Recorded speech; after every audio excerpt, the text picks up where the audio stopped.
Pregúntale al pastor. Pregúntale al pastor. En este podcast respondemos tus preguntas de la Biblia y de la vida una por una. Pregúntale al pastor. Es un podcast de preguntas y respuestas, grabado en vivo, desde la cabina de Radio Progreso, en El Salvador. Aquí no hay pregunta mala, solo la que no se hace. Pregúntale al pastor.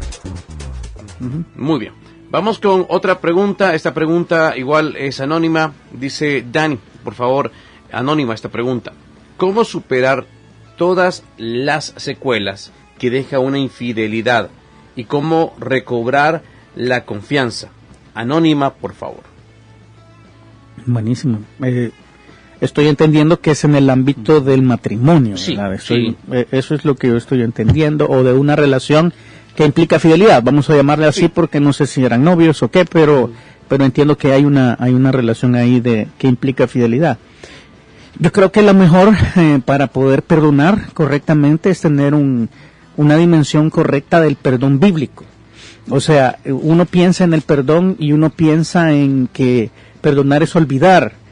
Eso no es cierto. El único ser, voy a decir, en este sistema de cosas y en esta creación, que es capaz de olvidar las ofensas que le hacen, porque Él lo ha dicho así, es Dios. Yo soy capaz de perdonarte y de olvidar todo aquello que bajo la sangre de Cristo ha sido cometido por ti. Así funciona. Pero nosotros no. Nosotros seguimos siendo humanos, seguimos teniendo luchas con nuestra memoria.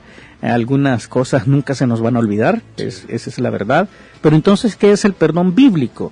El perdón bíblico lo puedes encontrar, por cierto, un capítulo antes del capítulo del divorcio que acabamos de estar estudiando, en Mateo capítulo 18.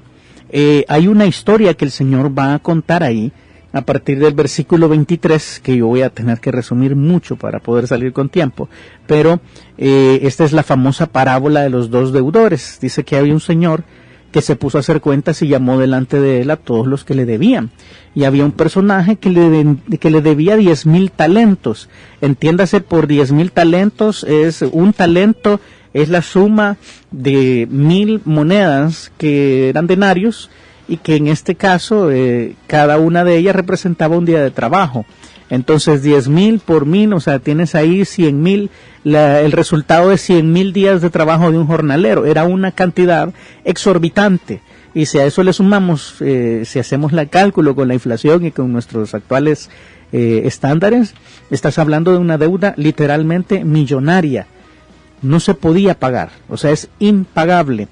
Y entonces, como no pudo pagar, dice el versículo 18-25, ordenó su señor venderle y a su mujer e hijos y todo lo que tenía para que se le pagase la deuda.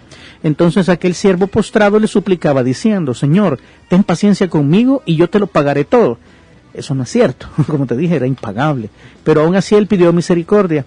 Y el señor de aquel siervo, movido a misericordia, le soltó y le perdonó la deuda. O sea, una deuda millonaria fue perdonada completamente perdonada, sin ninguna consecuencia.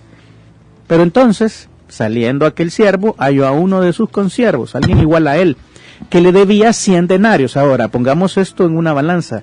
Tiene 100,000 versus 100. O sea, era 1,000 veces más grande la deuda que él tenía con su señor que la que este consiervo, este compañero de trabajo, llamémosle así, o este hijo de Dios, porque vas a ver que el Señor es Dios al final, le debía a su hermano. Y él dice, mira lo que hace, ¿verdad? Y entonces su consiervo, estoy en el versículo 28, le debía 100 denarios y haciendo de él, le ahogaba, o sea, lo estaba ahorcando, diciendo: págame lo que me debes. Uh-huh. Tremendo, ¿verdad? Es una actitud tremenda. Entonces su consiervo, postrándose a sus pies, le rogaba diciendo: ten paciencia conmigo y yo te lo pagaré todo. Las mismas palabras que él le había dicho a su señor. Uh-huh. En este caso sí era posible. Una deuda de 100 denarios es posible pagar. Una deuda de 100,000, no. Uh-huh. Pero este personaje aquí tomó una decisión terrible, ¿verdad? Dice el versículo 30, más no quiso, sino que se fue y le echó en la cárcel hasta que pagase la deuda. Fíjate tú. Viendo sus consiervos lo que pasaba, se entristecieron mucho y fueron y refirieron a su señor todo lo que había pasado.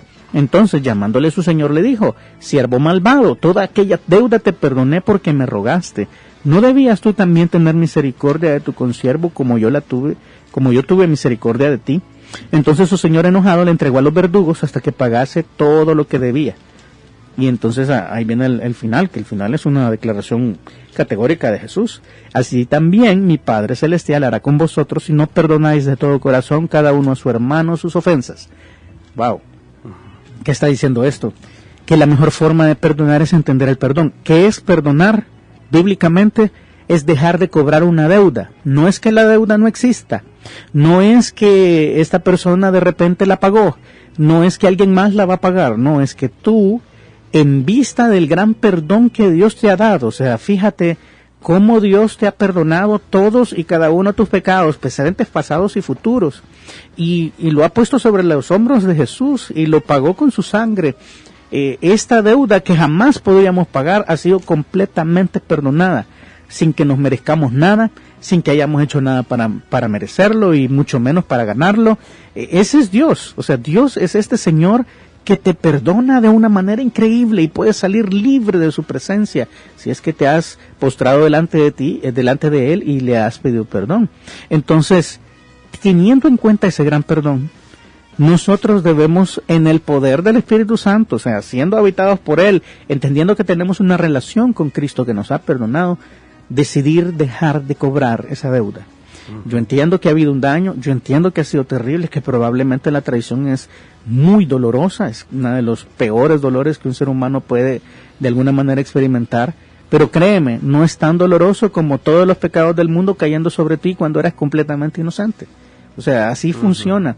La dimensión del perdón de Jesús debe impulsarnos para que nosotros también ejerzamos de esa misma manera el amor con la persona que nos ha lastimado. Es lo que nos pide Mateo capítulo 5, es lo que nos pide que perdonemos sin condiciones, que dejemos de cobrar esa deuda, que cuando venga a mi mente, pero es que me la hizo, es que él me lastimó, nosotros pidamos al Señor, Señor, por favor, ayúdame a dejar de cobrar, ya no me debe nada, yo he decidido que esta persona delante de mí está completamente libre de la deuda que tenía conmigo, porque yo le estoy poniendo, ahora sí, esos pecados que se cometieron en tu contra también están sobre la cruz de Cristo. Entonces, de esa misma manera, yo puedo colocar esas ofensas que me hicieron y ese dolor en Jesús y pedirle a Él que sane mi corazón. O sea, Él es el principal interesado en que tú perdones genuinamente y Él es capaz de sanar tu corazón y de sanar tu vida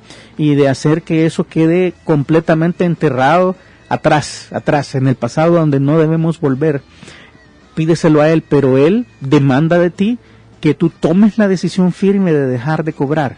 Ya no te debe nada, esa persona ya no te debe nada y debes estar convencida de querer caminar hacia ahí. Y una buena forma, voy a decir así, de hacerlo es comenzar a orar por Él.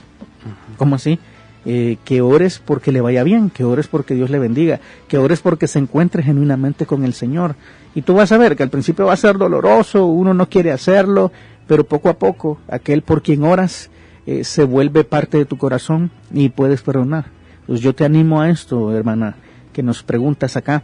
Yo te animo a que en el poder del Espíritu Santo decidas a partir de hoy dejar de cobrar esta deuda. Él ya no te debe nada. Número 2, pídele al Señor que sane tu corazón y que te dé la fuerza para mantenerte firme, que cuando venga a la memoria este dolor o cuando venga a la memoria la deuda, la dimensión de la traición, tú recuerdes que también para esa traición Cristo murió y lo que quiere es que seas completamente libre. Pon tus cargas sobre Él y Él te va a ayudar a llevarlas para que tú puedas ser una hija suya y puedas descansar en Él. Eso es lo que la Biblia nos dice. Creo que Marco tiene ahí algo más. Sí, yo creo que la conciencia del perdón de Jesús hacia nosotros nos da la fuerza y nos da la solvencia para poder perdonar. Yo recuerdo varios pasajes que hablan sobre el perdón en los evangelios especialmente, pero una de las historias, de mis historias favoritas, es la historia de aquella mujer del frasco de alabastro que Jesús le dice a los fariseos, ella está consciente de cuánto se le perdonó, por eso actúa así. Y yo creo que tiene mucho que ver con nuestros corazones. O sea, cuando nosotros entendemos lo perdonados que hemos sido, es más fácil poder perdonar, es más fácil poder llevar al Señor ese pensamiento de no quiero perdonar a esta persona y entregárselo a Él lo que dice Pablo, en 1 Corintios 6 se vuelve real y se vuelve lo impensable que dice Pablo en 1 Corintios 6, que es porque más bien no sufrís el agravio y soportáis la ofensa, ¿verdad? Eso se vuelve real cuando uno es consciente de lo mucho que Jesús nos perdonó. Y ahí sí, que nos ponen en un punto a cada uno de nosotros, esta conciencia del perdón de Jesús nos pone en un punto en el que no tenemos salida, o sea, nadie ha perdonado más que Él. Y nos ayuda a entender que nosotros podemos perdonar porque Él nos perdonó. Hay otra pregunta que la mandan en texto y dice: bendiciones. Tengo un hijo que es adolescente, de 13 años, y uno de 7. Tiene un hijo de 13 y uno de 7. Uh-huh. Me gustaría saber si tienen algún libro o estrategia para poderlo guiar de manera de que pueda tomar los consejos sin que él se sienta obligado a seguirlos. Uh-huh. Uh-huh. Ok, bueno, hay varias formas, ¿verdad? Número uno, yo creo que tienes que tener claro, y estoy entendiendo que eres una mamá.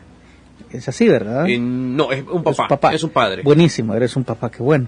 Si eres un papá que está tratando de alguna manera pues guiar a sus hijos, y lo mejor que yo te puedo recomendar es que comiences a aplicar Biblia completamente, directamente a la vida de tu hijo. ¿Cómo? Lee con él, guíalo en el hábito de la lectura de la Biblia diariamente. Es algo que se comienza más temprano, para serte honesto, y no sé si lo haces, o sea, para ser completamente transparente, no sé si ha sido algo que ha sido parte de tu hábito, pero la Biblia diariamente, ten pláticas, abre los espacios necesarios para que tus hijos en general tengan la confianza de acercarse a ti y hablar de lo que sea. O sea, yo sé que a veces hay cosas que nuestros hijos nos dicen que nos pueden escandalizar, de verdad. Puede ser hasta, nos pueden dar ganas de salir corriendo, ¿verdad? Pero la verdad es que vale la pena ejercitar esta imagen, esta disciplina de que tus hijos te tengan la confianza necesaria como para que sean transparentes, dentro de lo que cabe, ¿verdad? Yo entiendo que hay una barrera natural que se va a ir levantando desde la pubertad, quizás la preadolescencia, hasta la adultez entre padres e hijos. No te van a decir todo, es un hecho que no van a tener la misma confianza que le van a tener a sus mejores amigos, es así como va a suceder, pero que siempre sepan que hay una puerta y un canal abierto contigo, y cada vez que tú escuches alguna de las cosas que tu hijo te cuenta o algunas de las decisiones que ha tomado o está por tomar, tú vayas por el ejercicio de filtrarlo a través de la Biblia. No te estoy diciendo que le digas, mira, lo correcto es tal cosa. Haz muchas preguntas. Pregúntale, por ejemplo, ¿qué piensas de la decisión que estás tomando? ¿Qué pensaría Dios? ¿Crees que hay una mejor manera de hacerlo? Es como reflexivo, pastor. Exacto, es guiarlo a través de preguntas, para que no sientas que le estás imponiendo nada, porque ese es el problema. Hay una parte a donde el niño está en su desarrollo y tú tienes que enseñarle a obedecer porque es por su bien, simple. Me obedeces porque soy tu papá, pero conforme el niño va creciendo y conforme su mente se va desarrollando y su percepción y su vida en general va madurando, ya no puedes tener esta misma actitud hasta que tenga 18 años, ¿verdad? Que me obedeces porque soy tu papá. Esa carta ya no se vale, necesitas comenzar a enseñarles a pensar. Hay buenos libros que te pueden ayudar, buenos libros cristianos. Yo estoy pensando en uno que se llama Cómo pastorear el corazón de tu hijo, de Paul David Tripp. Es así, ¿verdad, Marco? Este es el hermano, Ted Tripp. Ted Tripp, perdón, sí, me confundo con los Tripp, pero lo que ellos dicen, lo que ellos dicen. Sí. Los dos tienen buenos libros, sí, pero este específicamente es algo muy bueno, cómo pastorear el corazón de tu hijo, porque te da principios bíblicos de cómo hacerlo en la práctica. Prepárate, ¿verdad? De verdad, busca consejo, busca buenas obras, casi todo lo que produce el Dr. James Dobson también es muy bueno. Cómo criar niños de voluntad firme. Si tu hijo, como estoy sospechando, tiene una voluntad firme, no le gusta que le digan qué hacer. Es un buen libro para leer. Atrévete a disciplinar, es otro buen libro de cómo ir ejerciendo la disciplina a diferentes edades. Enfoque a la familia también tiene buenos programas. O sea, hay una cantidad de recursos en las que tú puedes basarte, pero una de las cosas que yo sí te animo, antes de ir y aplicar todas las técnicas que los autores cristianos te puedan dar, es que tu hijo pueda tener en ti a un referente y a un modelo. Porque una de las cosas que más aleja a los niños de Dios es el testimonio de sus papás. No hay nadie que te conozca mejor que tu hijo. No hay nadie que sepa más claramente que el personaje que llegas a representar los domingos en la iglesia no es el mismo de toda la semana de puertas cerradas para adentro. Y eso es peligrosísimo. Es la razón por la que la mayoría de hijos de pastores, por ejemplo, estadísticamente se alejan de la iglesia, porque aprenden que esto de la vida espiritual no es más que un acto, que una farsa, y entonces los perdemos por mucho tiempo.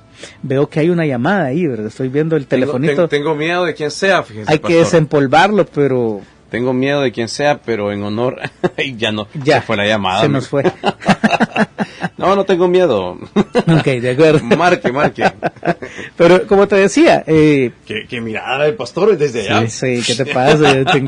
Te estoy viendo, entonces vi la lucecita ahí moviéndose. Okay. Pero lo que te quiero decir al final es que nuestras palabras, que nuestros principios que queremos aplicar a la vida de nuestros hijos se traduzca en vida bien vivida para nosotros. O sea, no vale la pena ni siquiera que le digas a tu hijo que no fume si tú estás fumando todos los días, o que no use malas palabras si cuando te golpeas el dedito en la cama, en la pata de la cama, se sale todo el lenguaje florido que llevamos adentro. El problema es que lo tenemos adentro. Entonces, yo no sé, ¿verdad? Una de las mejores formas y mejores consejos que yo puedo darte es que miren en ti consistencia, que eres un hombre o una mujer, en caso que nos estés escuchando y eres mamá, que eres sincero y genuino, un hombre íntegro o una mujer íntegra donde sea que estés, que eres el mismo en la iglesia, eres el mismo en la casa, eres el mismo en tu trabajo. Esa consistencia te da por lo menos una buena palestra para poder decirle a tus hijos, sigan mi ejemplo. Y aún, yo voy a ser honesto aquí, quizás tú estás diciendo, ay hermano, pero yo tuve un mal testimonio, yo me porté mal, me ha ido mal en la vida. Pues bueno, ahí tienes una buena forma de ser transparente, decirles, hijos, yo me equivoqué aquí, sufrí las consecuencias, me pasó esto, y uno cuenta las terribles consecuencias de haber caminado lejos del Señor y ser transparente con ellos y decirles, yo te amo y no quiero que cometas mis mismos errores y por eso te hablo tan sinceramente como hoy. O sea, en un sentido, no hay escapatoria, ¿verdad? Tengas una buena vida, un buen testimonio o hayas tenido una vida complicada, tú puedes aplicar todo eso para beneficio de tu hijo, pero no es bueno ponerse las capas de Superman, ¿verdad? Y decir, yo jamás me equivoqué, porque el día que se topen con tu amigo del pasado y les cuente, se cayó una imagen, ¿verdad? De lo que hemos querido representar, se nos cayó la máscara y eso es terrible. Entonces, sí, prepárate, hay buenos libros, te dimos algunos, pero luego ocúpate de que tu testimonio sea consistente en todos lados y que tú puedas ser un buen modelo de rol para que tus hijos puedan seguir. Ok, me pregunta alguien acá que nos está viendo en Instagram, ¿cuál era el nombre del libro? ¿Cómo pastorear el corazón de tu hijo? De Tripp. Tripp, que son hermanos. Sí, y luego tienes varios del Dr. Dobson, ¿verdad? Cómo criar a un niño de voluntad fuerte, cómo criar varones, atrévete a disciplinar, todos esos buenísimos libros para poder tener algunos principios bíblicos en que guiarles. Pero el principal quizás yo te diría que es de Ted Tripp, cómo pastorear el corazón de tu hijo, porque es muy bueno, muy bueno. Dice el hermano Juan, ¿cómo tenés la conciencia? ¿Pensaste que yo te estaba marcando? La verdad que sí.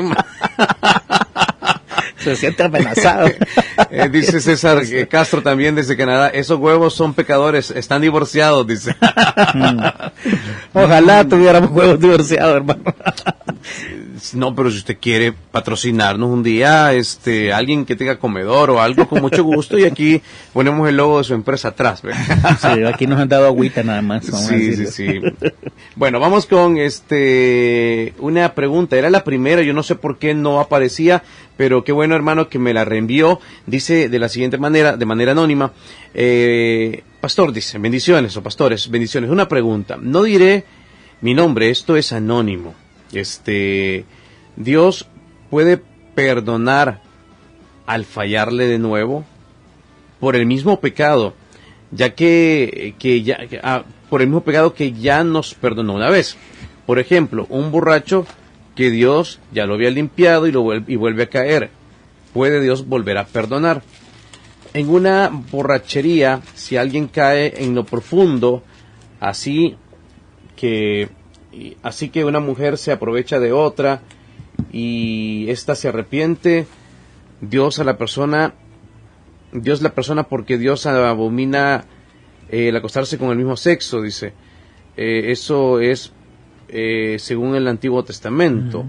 Entonces, sí, un poco te comprendo, pero sí entendemos el contexto de lo que nos está diciendo, ¿verdad? Sí, es como una lista larga de pecados cometidos bajo otro pecado, ¿verdad? Haber perdido el control. Ok, que siento que Marco tiene algo ahí. Yo he hablado mucho este programa, así que yo voy a dejar que comiences tú y luego solo voy a hacer un paréntesis de la pregunta anterior. Yo tengo 2 recomendaciones más. Dale. Ahorita yo estoy leyendo personalmente un libro que se llama Oye, hijo mío, de Juan Sánchez. Este libro habla del pasaje de Deuteronomio 6, 7. Este pasaje que dice que lo que aprendas del Señor, ese es el contexto de la Shema, ¿verdad? Que lo que aprendas del Señor lo debes ver, lo debes repetir a tus hijos, estando en la casa, andando por el camino, durmiendo, acostando, a todos lados. Y era este principio de que haya Biblia en todo momento en tu casa. De acuerdo. Y el segundo, del hermano de Ted Tripp, Paul David Tripp, tiene un libro que se llama La edad de la oportunidad, y este es para papás de adolescentes, específicamente. Entonces ahí dejo mi recomendación. Pero regresando a la pregunta anterior, ¿puede el Señor perdonar un pecado que es recurrente, que ya me había perdonado y que estoy seguro que probablemente no me vuelva a perdonar? Hay momentos en la vida en donde uno puede llegar a esa mentalidad de caer tan bajo en pensar en esto. Y a mí me gusta recordar, porque un momento de mi vida yo necesité esa respuesta del Señor, y me gusta recordar Miqueas 7:19, está hablando de la misericordia que Dios le tiene a Israel, y se puede aplicar devocionalmente en nuestras vidas. Porque si alguien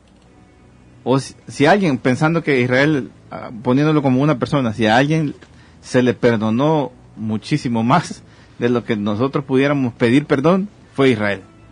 Y ahí, en ese contexto, tenés el versículo 18 y 19, dice el versículo 18 de Miqueas 7. ¿Qué Dios como tú, que perdona la maldad, olvida el pecado del remanente de su heredad? No retuvo para siempre su enojo, porque se deleita en misericordia. Y dice el 19, Él volverá a tener misericordia de nosotros, y sepultará nuestras iniquidades, y echará en lo profundo del mar todos nuestros pecados.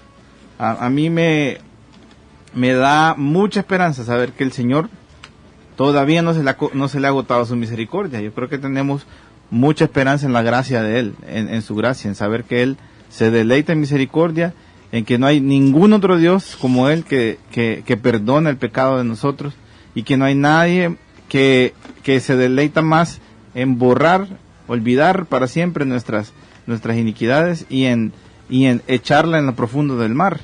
Ahora bien, esto no quiere decir que este debe ser nuestro estilo de vida. Esto quiere decir que tenemos esperanza para nuestra naturaleza pecaminosa, pero nuestro estilo de vida debe cambiar. Y para eso yo te quiero compartir un pasaje más. Un pasaje porque la pregunta tenía un componente de un montón de pecados, ¿verdad? Sí. Habían varios pecados ahí enlistados, creo yo, y que me pareció haber oído algunos de los que Primera de Corintios 6 menciona. Primera de Corintios 6 hace un sumario casi de los pecados que había en la iglesia de Corinto, antes del versículo que voy a leer, pero lo que me impacta a mí, y ahí hay esperanza también hasta para los que, porque en la pregunta hablaba de un caso de homosexualidad, creo yo. Uh-huh. Si no mal recuerdo, sí, de eso hablaba. Sí. Entonces, dice el versículo 11 de 1 Corintios 6, y esto erais algunos, dice Pablo, cuando en medio de todo ese montón de pecados enlistados que él da, están muchos de los que decía esta pregunta. Pero dice Pablo, esto erais algunos, mas ya habéis sido lavados, ya habéis sido santificados, ya habéis sido justificados en el nombre del Señor Jesús y por el Espíritu de nuestro Dios. Yo creo que este pasaje lo que nos está diciendo es que lo que necesitamos para que esto no se vuelva un estilo de vida es la obra de Jesús en nuestras vidas. Uh-huh. Es su transformación completa, es el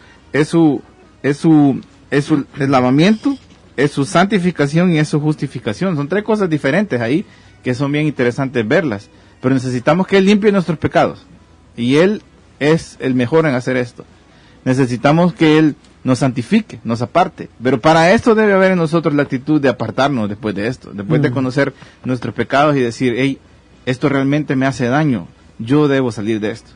Y lo último, Él nos justifica, porque a pesar de nuestra culpa, a quien Dios ve es a Él, no ve nuestra culpa a la hora de hablar de su justicia, ¿verdad? Él nos ve y nos justifica por medio de Jesús.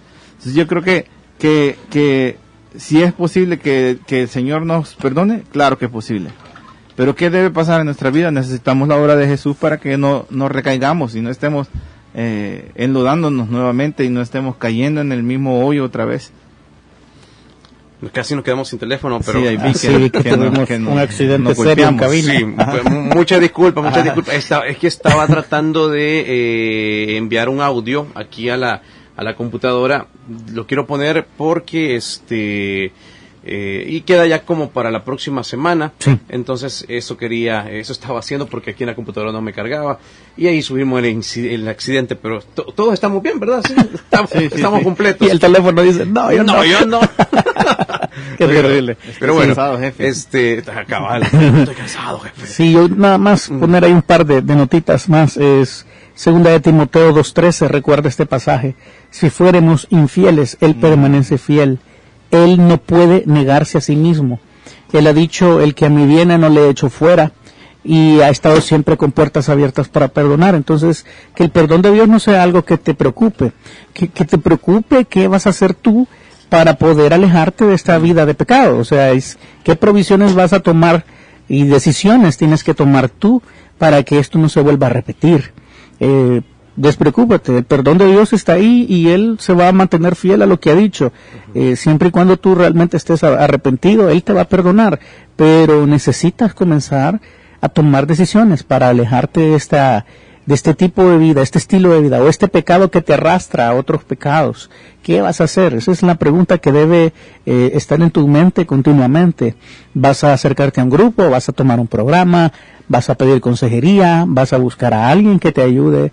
¿Vas a rendirle cuentas a una persona? Pero haz algo diferente, porque yo entiendo por lo que nos estás escribiendo que has estado en este círculo varias veces. Entonces tienes que hacer algo diferente. Tienes que hacer algo diferente y ya, para que este pecado no te vaya alejando, no solamente de Dios. Despreocúpate, como te digo, de la parte de perdón, siempre va a estar, pero haces daño a tus semejantes, te haces daño a ti mismo y eventualmente puedes dar una vuelta equivocada y puedes terminar en la presencia del Señor. Entonces ten mucho cuidado. ¿Qué vas a hacer tú para alejarte de esta práctica? Esa es la pregunta que tiene que invadir tu mente. Y despreocúpate, el Señor está ahí siempre esperando a que sus hijos que han sido pródigos vuelvan. Y eso es increíble. O sea, nunca debemos menospreciar esta capacidad que Dios tiene de perdonar. Sin embargo, ¿qué vas a hacer tú? Esa es la pregunta. Pregúntale al pastor. Pregúntale al pastor. En este podcast respondemos tus preguntas de la Biblia y de la vida una por una. Pregúntale al pastor. Es un podcast de preguntas y respuestas, grabado en vivo, desde la cabina de Radio Progreso, en El Salvador. Aquí no hay pregunta mala, solo la que no se hace. Pregúntale al pastor.